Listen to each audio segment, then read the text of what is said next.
Hello, fellow yappers.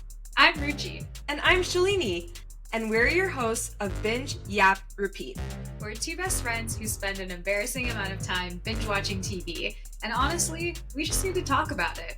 If you're here, we're guessing you do too. Fair warning, this is a spoiler-friendly zone. We will be discussing lots of spoilers.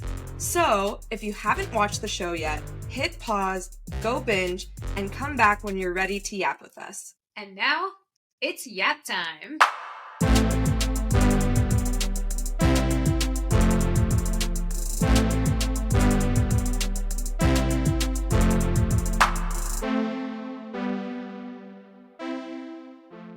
Hello, yappers. Today we'll be yapping about Adolescence. Adolescence is a 4-episode miniseries that premiered on Netflix on March 13th, 2025. It centers on a 13-year-old schoolboy named Jamie Miller, who is played by Owen Cooper, who was arrested for the murder of a girl in his school. Each of its 4 episodes was shot in one continuous take. And the show was also co-created by Jack Thorne and Stephen Graham, who also plays the father, Eddie Miller. So this is definitely our highest rated show by far, with a 99% tomato meter and 74% popcorn meter. And in the UK alone, episode 1 had been watched by 2.7 million people after just 2 days. Yeah, it's crazy. So it's definitely like top of the charts. There's so much to talk about here, and the fact that it's highly rated, like, I just hope we do this show justice, but oh my gosh, insane. Well, okay, so let's talk about the 4 episodes being one continuous take each. How long did it take you to realize that? Okay, so I first realized, well, I guess I suspected it at the end of the first episode during the police interview with Jamie. I was like, oh, I think this whole interview has been one single take. And then, so I was kind of attuned to that. And then when I started episode 2, I was like, this first scene of episode 2 also seems to be one continuous take. And then I just kept waiting for the break and it never came. And so I think it was maybe like 10 minutes into episode 2 that I finally looked it up and saw. That's earlier than How about you? I think so. I started watching episode 3, which episode 3 was, it was in like one room for the most part. It was the conversation between Jamie and the psychologist. Yeah. Brianni, I think is her name. So in that episode, I was like, oh, that's cool that it's like all in this one room. And then I wonder if they did one continuous take because it was all in this room. And then as I was watching episode 4, I was like, oh, this too is like one continuous take. And then I didn't like really think much of it. And then as I started doing research for this show, I was like, oh, they're all this way. Oops. Nice. Okay, it's interesting though, because if I hadn't known, I think it added like this level of gamification for myself when I was watching it. I guess after I looked it up in the middle of episode 2, where I was like, ooh, I wonder how they're gonna show this. Or like, I wonder, you know how episode 4 starts inside the father's tool shed? And then I'm like, oh, is the camera gonna like go out the door and follow him? Or like, how is it gonna do it? And then it just like went sideways through the window. And so it added this interesting level of, I don't know, engagement with the show, where I was just like constantly wondering where the camera is gonna go. And it almost felt like the camera was an extra character in the show. Oh, yeah. I can see what you mean. I think there are like a couple shots that you mentioned, like the through the window shot that was like super cool. Like when I looked back on it, I was like, wait, that's insane that it was one continuous take and they did all of this stuff. So like there was another through the window shot in episode 2 when they're going through the school, when Detective Bascom starts running after I can't remember Ryan. Yeah, he starts running after Ryan. There's like a through the window shot there. And then at the end of that episode, they take the camera and they actually attach it to a drone. And yes, like, that's how they get that overhead shot of like where Katie was killed. That was so crazy. So because I looked it up in the middle of that episode, I saw all these things saying like at the end of episode 2, there's a really beautiful drone shot. And so I was like, how are they gonna do this? And then I didn't even realize it was already in the air, and I was like, oh my Yeah. god, this is the drone shot. Yeah, so smooth. It was crazy. I think that episode is probably my favorite just because there was so many different moving parts. And also I felt like we got a kind of inside look into like this is a potential factor of Mm. the why behind the why done it. Yeah. I I think my favorite episode was episode 3. Just because I thought it gave us the most insight into his personality. And yeah, it was so tense and obviously all in one take, all in one room, but I was hooked. I was like, I was sat and it was so tense. And yeah, I think that one was my favorite. There was one more interesting thing about this one take thing. The creator of the show wanted this show to be a single take show where each episode was one take. And they decided on that before they decided on what the story was going to be. So it was more like, this was the plan for a show, and then they were like, what story could do this type of directing and this type of cinematography justice? And that's how, I mean, not came up with the story because I know it's based in reality, but that they like kind of fit the story to that, which I thought was really interesting. That is super interesting. Like that's like if we were like, I don't know what it's gonna be about, but all I want to do is a podcast. Right. Like, okay. I know. And I think the director that they chose for it has done a lot of single take shows and movies in his past. So they were like, okay, we know what we want to do. We got the guy. Like, now we got to find a story for it. Yeah. Wow. Okay. Interesting. Yeah. So I think that was probably Jack Thorne that you were talking about, right? Mm-hmm. Yeah. Because I saw some article where Stephen Graham was being interviewed, and they were like, "Oh, like how did you come up with this story?" And then he was like, "Oh, I was reading this article, and like there was this article about a young boy who like stabbed this girl, and then I read another article that was like that, and then another, and then another, and then there was like so much knife violence going on, and it's specifically knife violence against girls too, Mm. which is really heartbreaking. And was it mostly children? Yeah, Yeah. like Okay. young kids. And so I think that's why he kind of started going into like, why is this happening? And Mm. started researching more about the manosphere and incel culture on like Reddit and Twitter and all of these things. And he even said in an interview that he wishes that he could unread the stuff that he read. Mm. That's really Jeez, scary. that is so bleak. Yeah.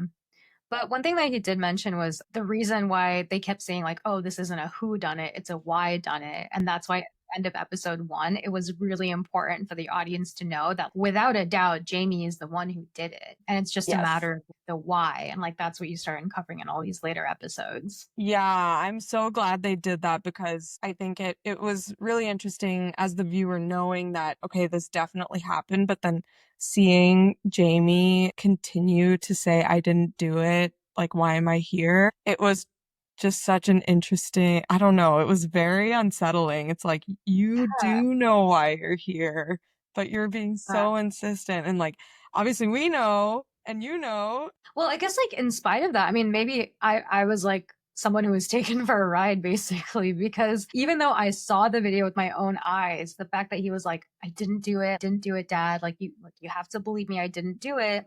And then when they went to the school scene, I was like, maybe Ryan did it because he looks like similar height, similar hair, and he's like also freaked out about it. So maybe he was the one who did it. So I was kind of questioning that.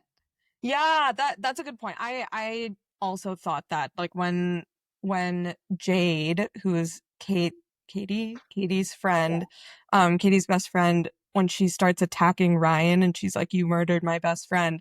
I was like, "Oh, is interesting. Is that where this show is going? Like it's gonna come out that it wasn't Jamie after all?" So it's interesting that we both thought that. I bet that was on purpose to cast someone as Ryan that looks like Jamie enough, and the fact that they only show the police questioning Ryan and not Yeah. Tommy, who's their black friend, Hmm. I think was really interesting too. They're like, yeah, we talked to Tommy already. We're going to talk to you right now. Yeah. And then the other thing, the other person who also didn't believe it was him was that random person in Wainwright's at the end of episode 4 or like Oh middle of my episode God, 4. at the hardware store. Yeah. he was That like, was crazy. hey, like sharing that conspiracy theory about how it's most likely not him because of the way that like the piercing wounds or something, which is like so insane to tell the father who actually saw the video and who knows it was Jamie. That's so insane to even have that conversation. I had a feeling something like that was going to happen at the store. It was just the tension was building up too much, and I was like, oh no, someone's going to recognize him. And I did not expect it to be like that.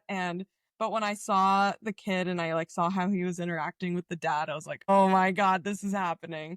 Yeah, he's so defensive of Jamie in such an odd way. What did you think about the dad in general? So I was actually talking about this show with our friend Sarah, and Sarah was saying that she also like went on this like rat hole and like did so much research about the show afterwards. And a lot of people on Reddit were really coming for the dad.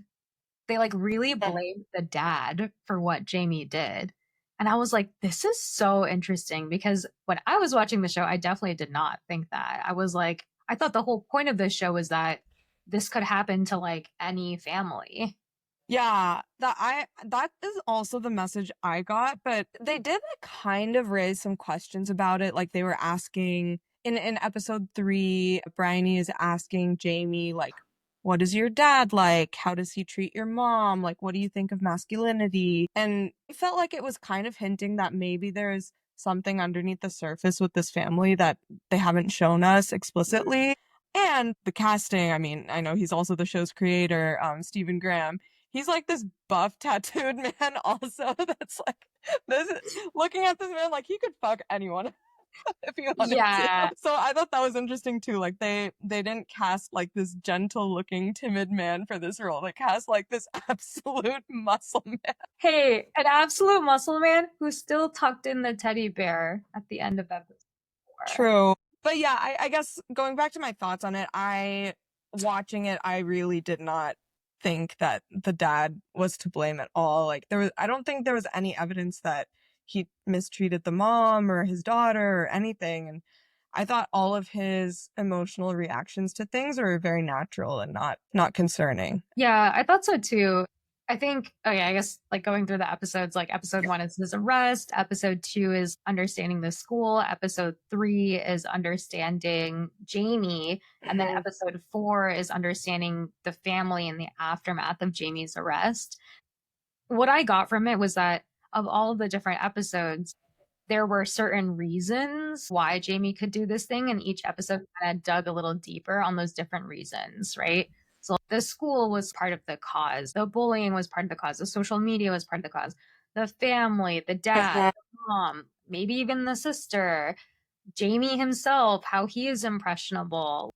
I thought all of those were reasons. And so that's why I thought the dad was just like part of the picture. Like, Yeah.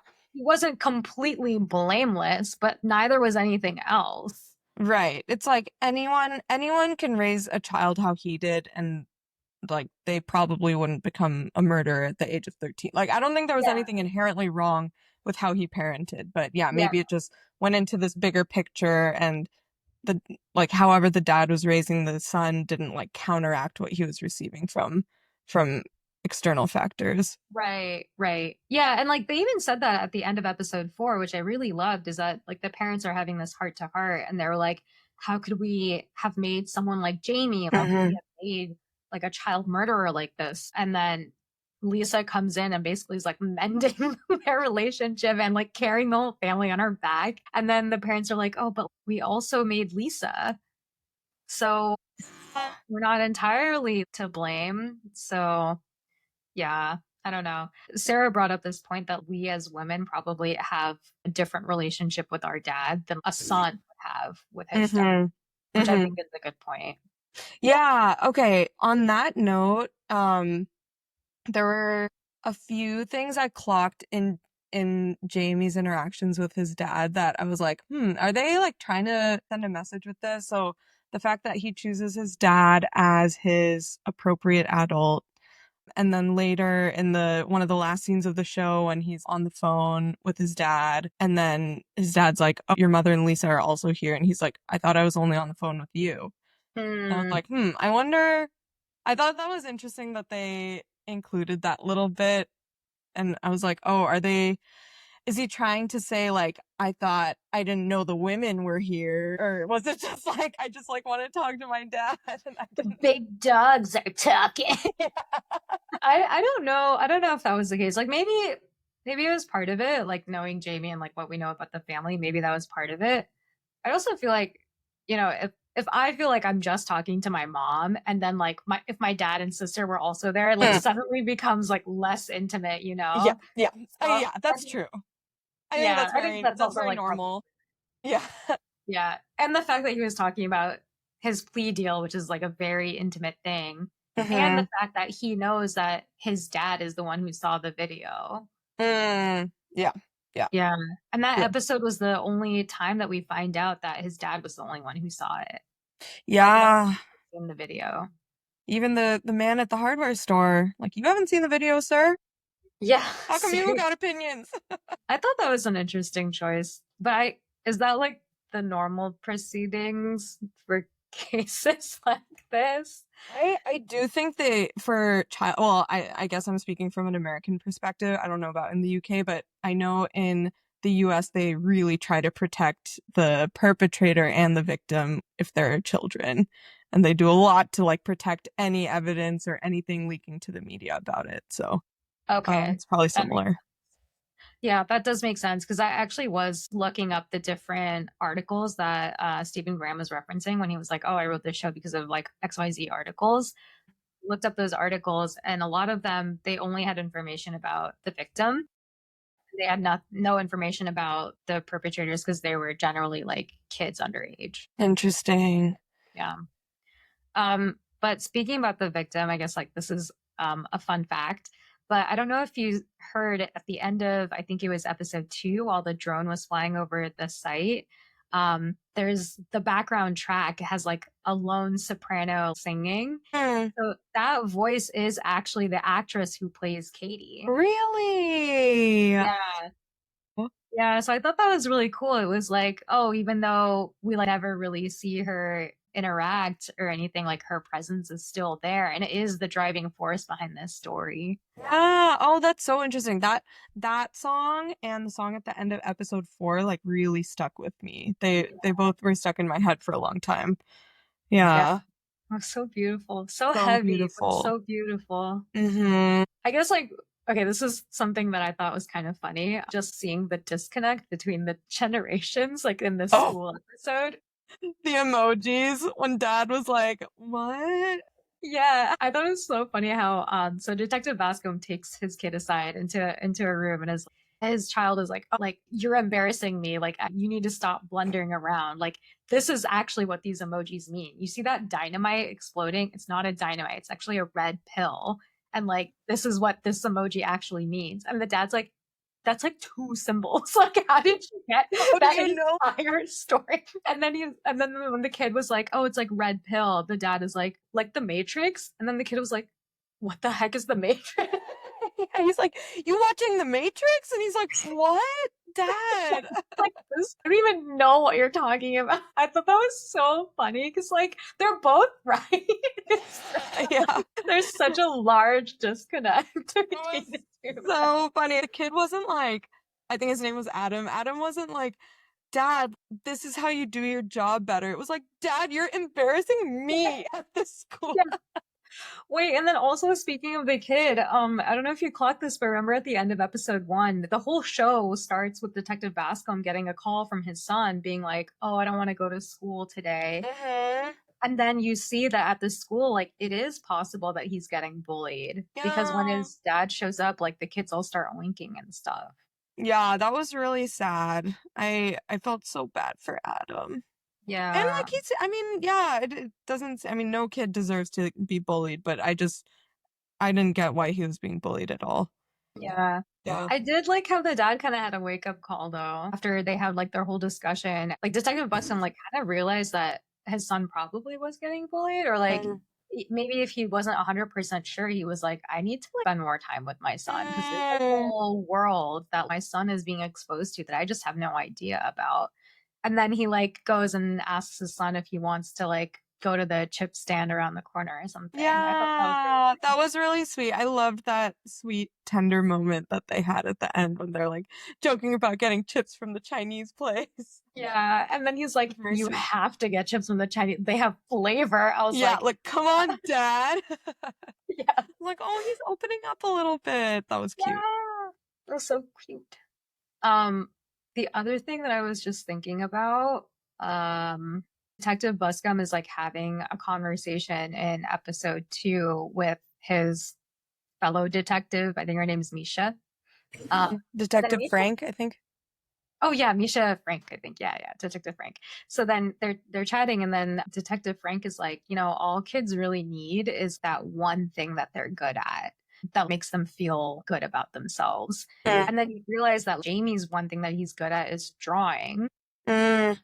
And then in episode 4, like 13 months after his arrest, you see Jamie actually drew his dad as part of the card. And then now that he's like drawing again and feels better about himself, that's also why he's like, I think we should be honest, and like I want to change my plea to guilty. Yeah, that's such a good point. I hadn't really put those two moments together, but that's so true.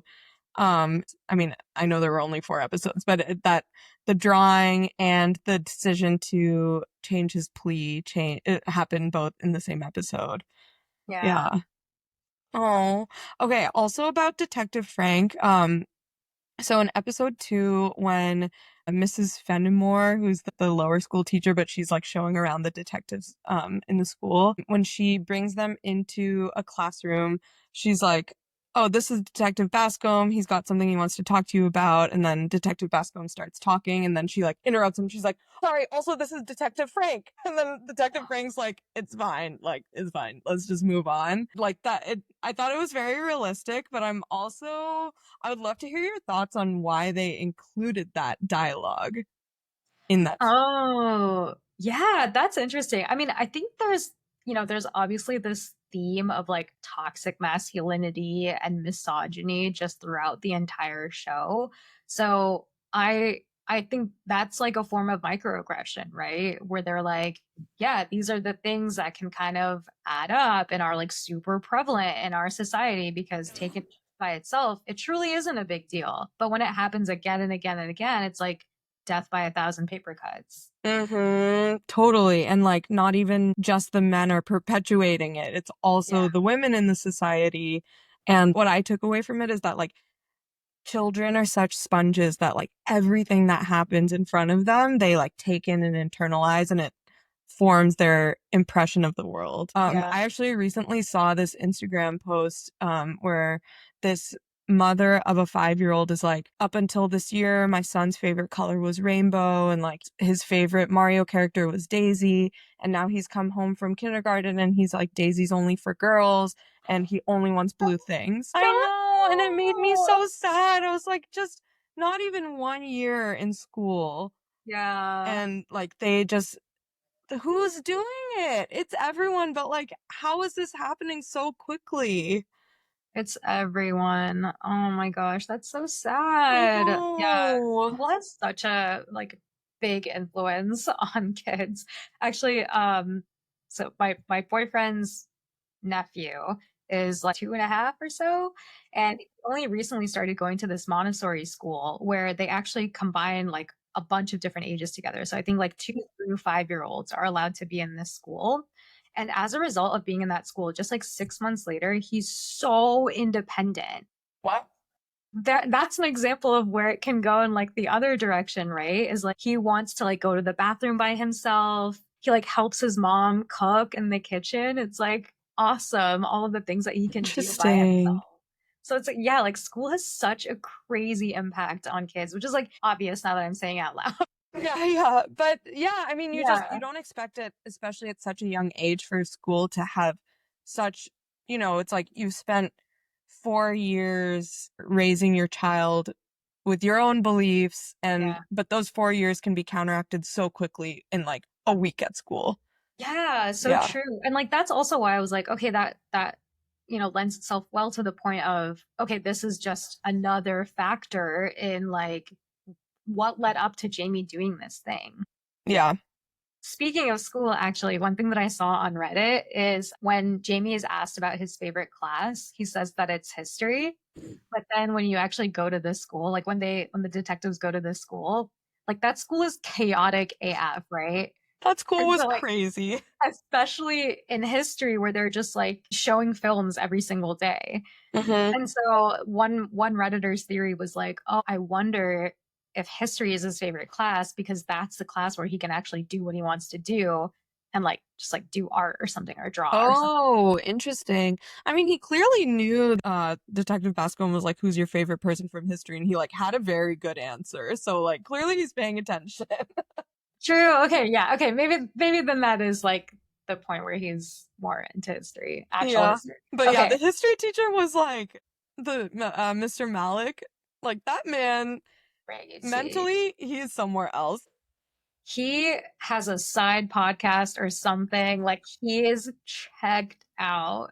Everyone at that school is checked out. Yeah, that school was so crazy. I was like, does it feel crazy? A, because we're walking through all of it at once. B, because the murder of a student just happened. Or C, is it always like this? Like it felt there were teachers yelling at students left and right.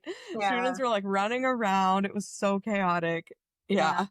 Well, that reminds me when they were walking through the school, one of the girls was like, is it terrorism? Like, is it a fire? Like, what's going on? And it just feels like, I think it's a combination of all the things that you mentioned. It just feels like everyone is on edge all the time. Honestly, I feel like I would be too. We hear so much in the news about all of the violence that goes on at school. Like, I can't imagine what it's like being an American public school student at this time. It must feel really scary. Totally. Totally. Okay, well, going back to the whole point of like toxic masculinity, I thought episode 3 was really interesting because Brioni was basically getting misogyny at like every single angle. Like getting it from Jamie for sure, but also getting it from these random security guards. Like, Yeah. hop off, dude. Yeah. And she had a much more civil response than I think I would have had. Okay, so yeah, that guy, when he was like, oh, maybe we should just switch jobs. And she was like, what? Like, we have Yeah. extremely different qualifications. Like, what? Yeah. Yeah. And I was going to say, like, she had a very nice response to him. She was very like, oh, I couldn't possibly do what you did. Mm-hmm. And then he was like, let's switch. And she was like, no, I No. like my job. So Yeah. odd. But yeah, her conversation with Jamie, where do I even start? Like, okay, one thing I thought was interesting. So when she enters the room, you get a sense that like she's kind of become friends with Jamie, you Yeah. know, and like she's like, oh, like I want to give him hot chocolate with marshmallows in it. He likes that. She like brings him a sandwich and they're like, he clearly feels very comfortable around her and they're joking around.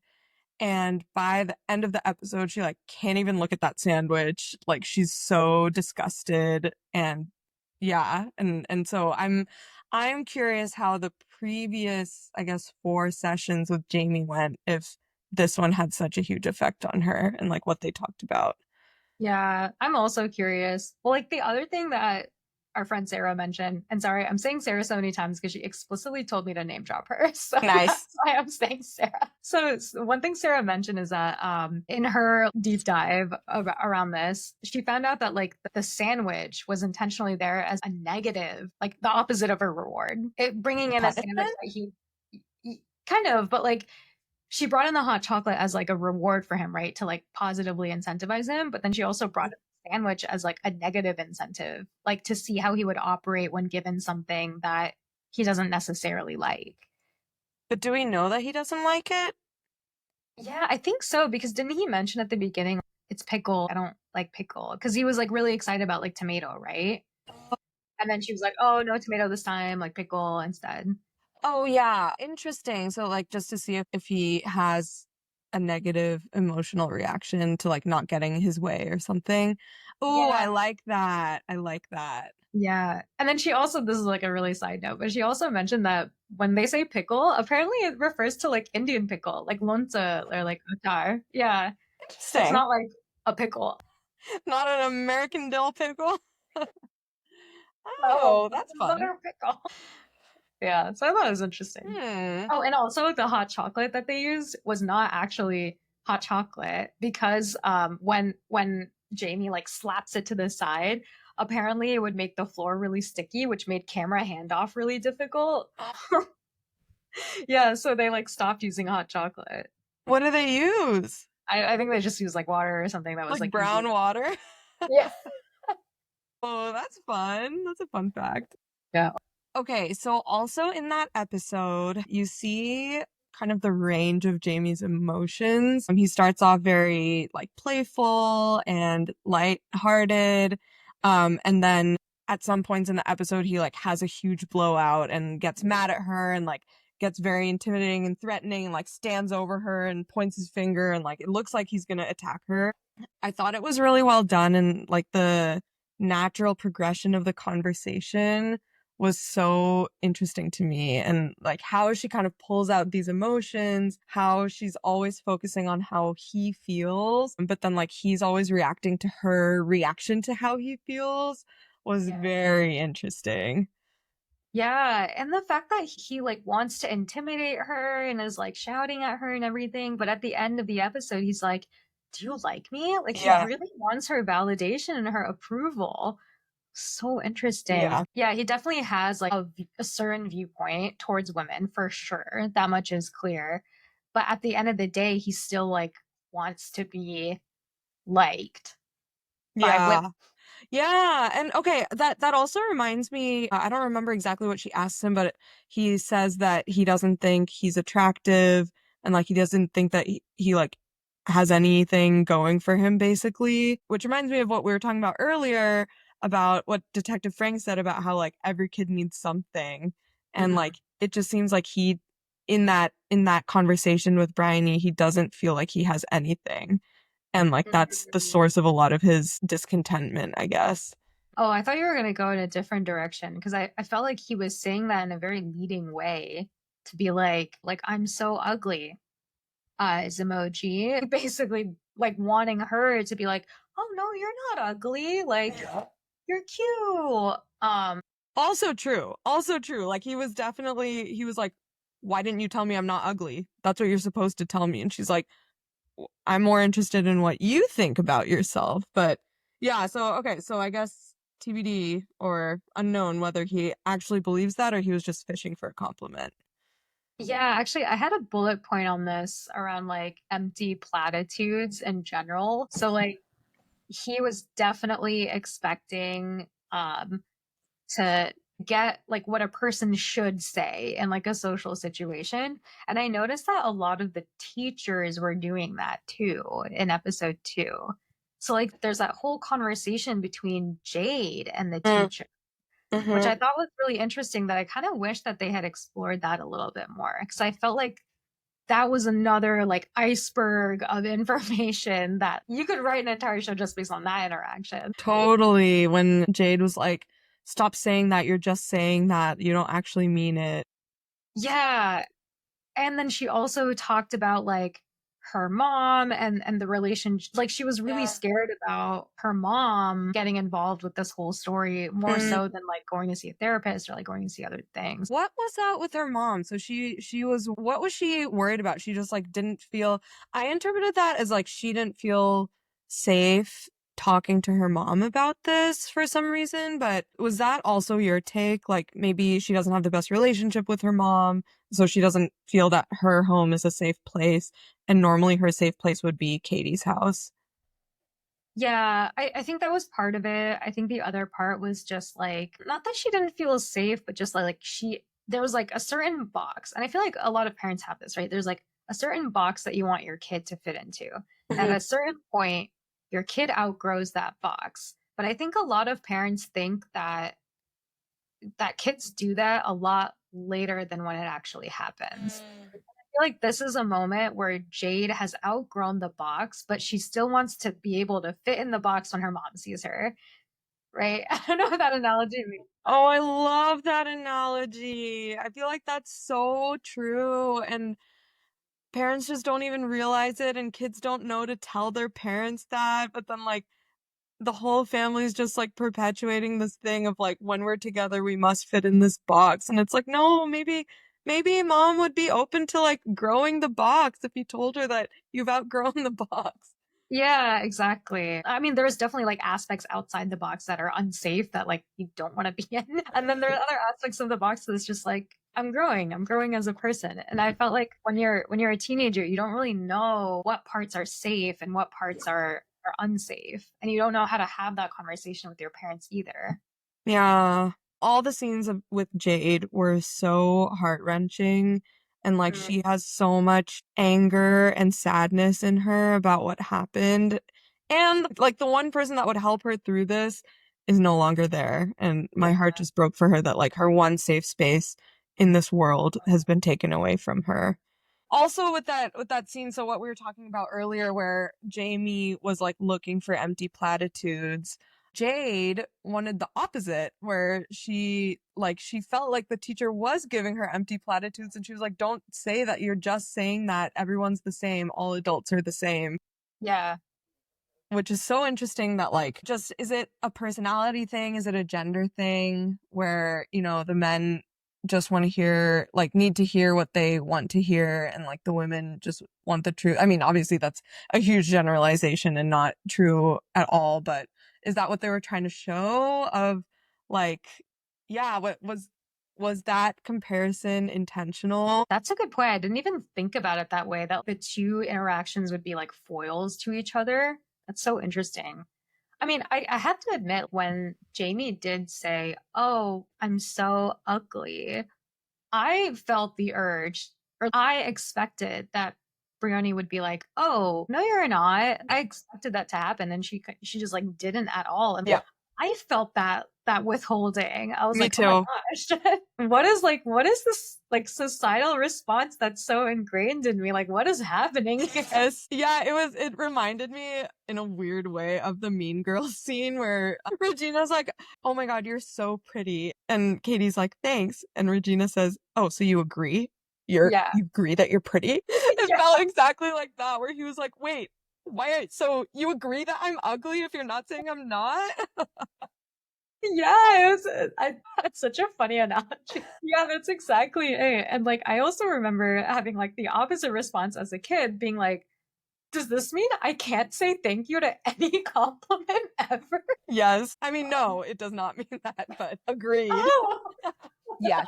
So this is like a complete pivot. But one thing I wanted to talk about was just like the general way that they filmed all of these things.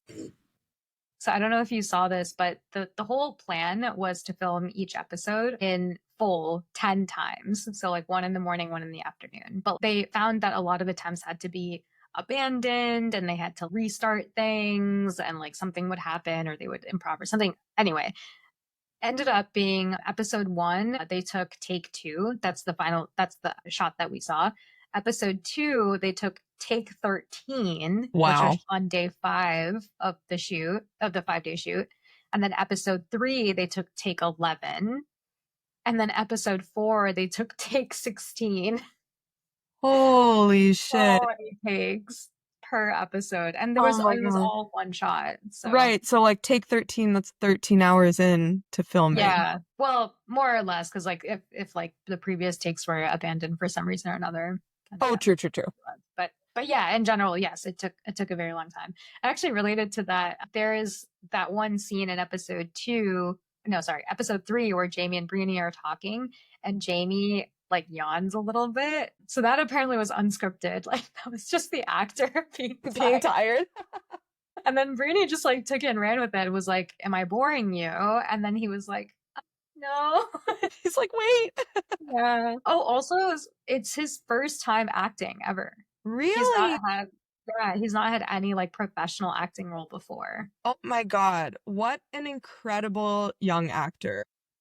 Yeah, My he's probably goodness. gonna get like an Emmy from this too. Yeah, crazy. I saw that he's also been cast in Wuthering Heights coming up. Yeah. I didn't know So that. people don't know him Cool. from this. They will know him from that. What an incredible actor. He acted as well as like a very, very seasoned actor, I thought. Like, all of his emotions were so chilling, and the way he was switching between emotions in episode 3 with Bryony, where he was just being kind of stoic and honest, and then he would switch and be like, look at you. You expect me to say something so interesting right now. And then it builds into anger. Oh my goodness. I can't believe this is his first thing. Yeah, it's crazy. And I think it's not only his first thing, but like the range of emotions that you have to have, but also continuously throughout the entire like you can't reset or like do anything. You have to just like keep going. So I get why he yawned. Oh man, I'd be yawning the whole time. Yeah. Wow. How did this make you feel by the end? The show. Okay, the show ends with the family kind of having this tender moment of realizing, like, you know, our family is our family. Even if we move, it's only going to solve what issues we're facing in the short term. Lisa's like, Jamie is ours, and like we have to own that, basically. Oh my gosh, it was so depressing. Like, I went on a run right afterwards, and I was like, man, if I hadn't gone on this run, I would have been depressed for the rest of the day, because it was just such a bleak ending, I thought. And the last shot we see is the dad, or one of the last shots is the dad just crying in Jamie's bed and then tucking in the teddy bear and leaving, and it just broke my heart. But I guess that was my very first reaction to the end of the show. Overall, I think it sparks an interesting conversation about kind of incel culture and the male loneliness epidemic and everything. And it actually reminded me a lot of that Instagram post that you sent our friends at one time about, I think it was like my pet boyfriend or something, about like how if it weren't for women, like men would not seek out friendship in the same way, and like the male friendships are so different and they don't emphasize intimacy and actual bonding. So it kind of reminded me of that. I had a lot of thoughts about that, and yeah, I don't know, I just want a solution. I don't want this to keep happening, and I don't know what to do about it. Yeah. Well, also like that, the male loneliness epidemic, coupled with the fact that I think now like young men more than ever are like way more conservative, and young women more so than ever are way more liberal. Politics is becoming such a huge factor in like choosing a partner, that what is going to happen? I know. It's insane. And I think like in general, the show made me feel really scared of having kids. Yeah, that's fair. That's fair. I know, it Because did cross my mind, like, what would I do if I was in the parents' shoes? yeah, there is no way, like I don't even know today that like a dynamite exploding is like a red pill emoji. Like I don't know that. And Right. like I found myself to be hip and with the youths. But like if that's what I already don't know, being like, you know, in my 30s, I wonder how much more I will continue to not know. I Like know. and then also trying to raise a kid in that environment just seems like so scary. Like how do you even protect your child from these things? From like social how will social media evolve? And like a 13-year-old boy falling into incel culture. Like, incel stands for involuntary celibacy. Why is a 13-year-old boy in this culture to begin with? There's Yeah. no, it's just, it's so sad that children of such a young age feeling victimized by society in this way, when like they have so much life ahead of them.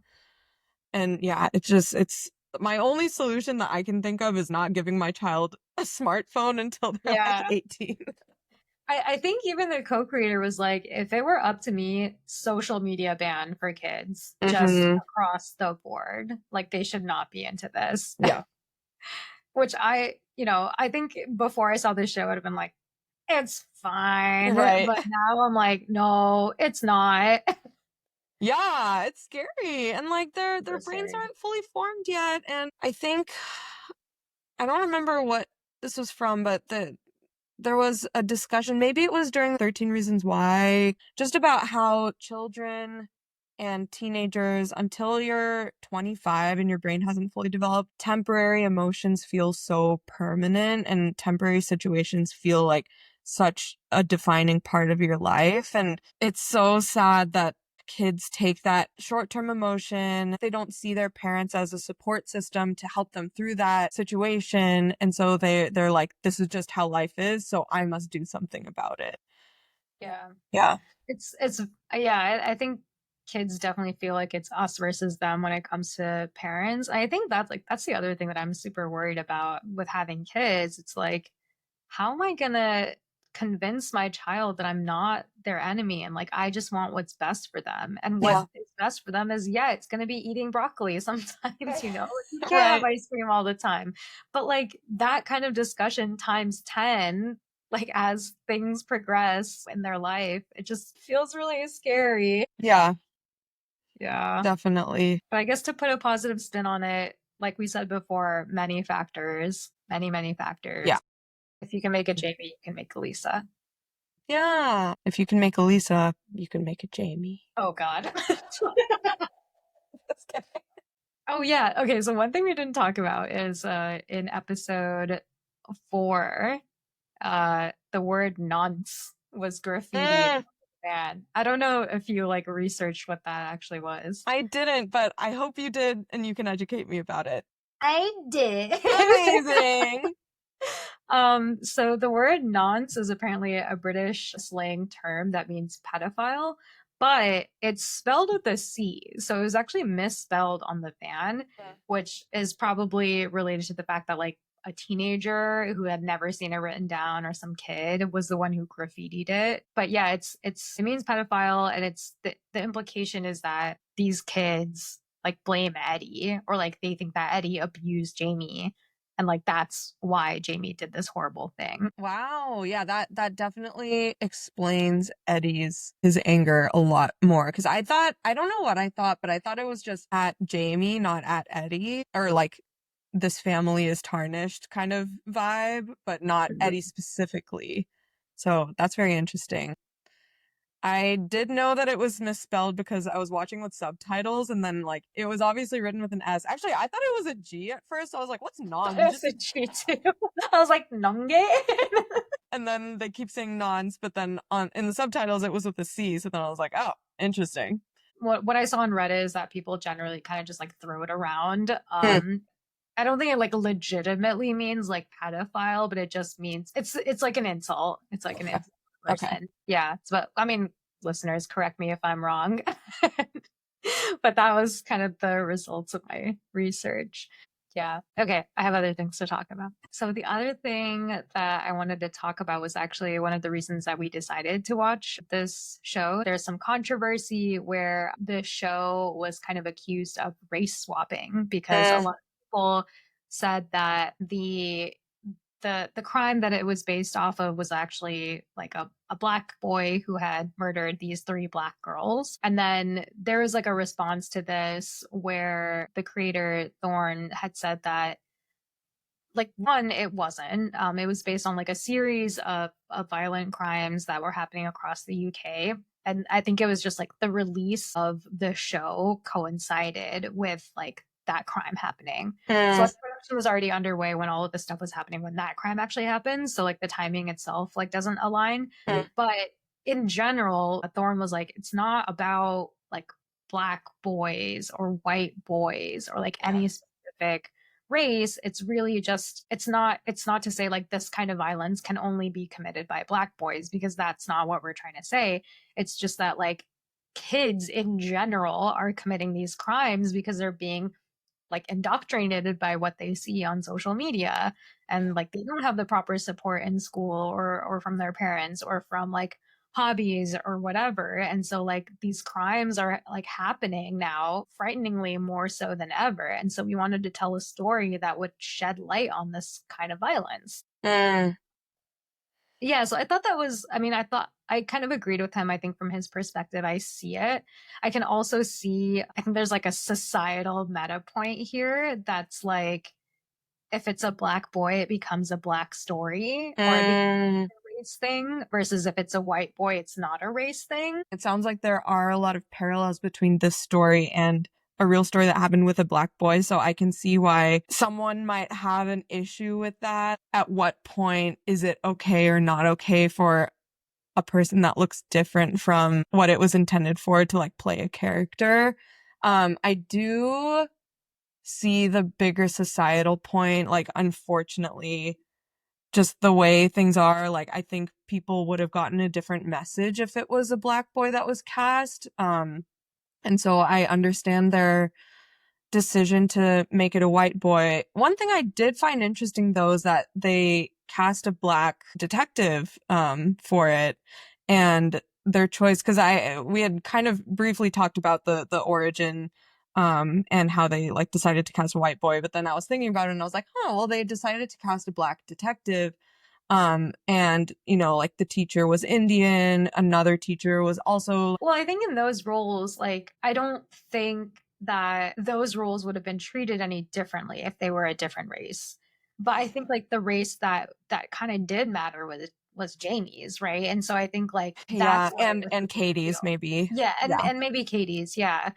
And so like I think that was like why it was such a big deal. In some cases, I think in general, like when it comes to race swapping in general, I think that if the character's story is like fully anchored on like their background, and that background only makes sense given a certain race or a certain ethnicity or a certain like country of origin, like then it's not, then you can't race swap, right?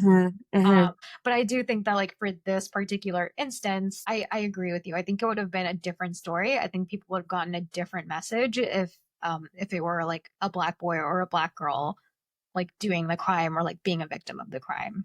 I think it's more true to the stories that this is based on, that they kept, I guess, both Jamie and Katie as the same race, because I think it would have introduced a whole other conversation of like racially motivated hate crimes if it was like a white boy murdering a Black girl or a Black boy murdering a white girl. Like there just would have been like a more complicated conversation, I think. But the fact that they kept both kids the same race, I think just kept it really motivated on their intended message, which was this incel culture.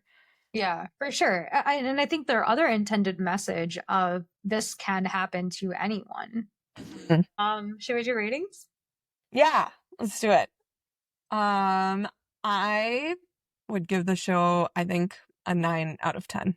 It was just as a piece of art, it was so beautiful. They put so much effort into it. The acting was phenomenal.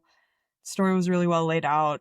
And on top of it, just like such a heart-wrenching topic and story and so many complicated emotions. Yeah, I loved it. 9 out of 10. I would say I agree. I would say like 8.5 or 9. And the only reason that it would be 8.5 is because it is very heavy. And so I don't know if I would want to rewatch it. But I do think that it gave me a lot of food for thought.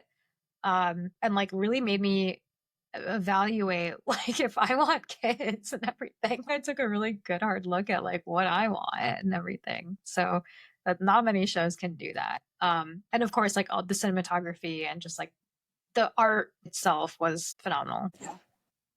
Nice. Yeah. Well, hug your kids, call your parents, tell someone you love them.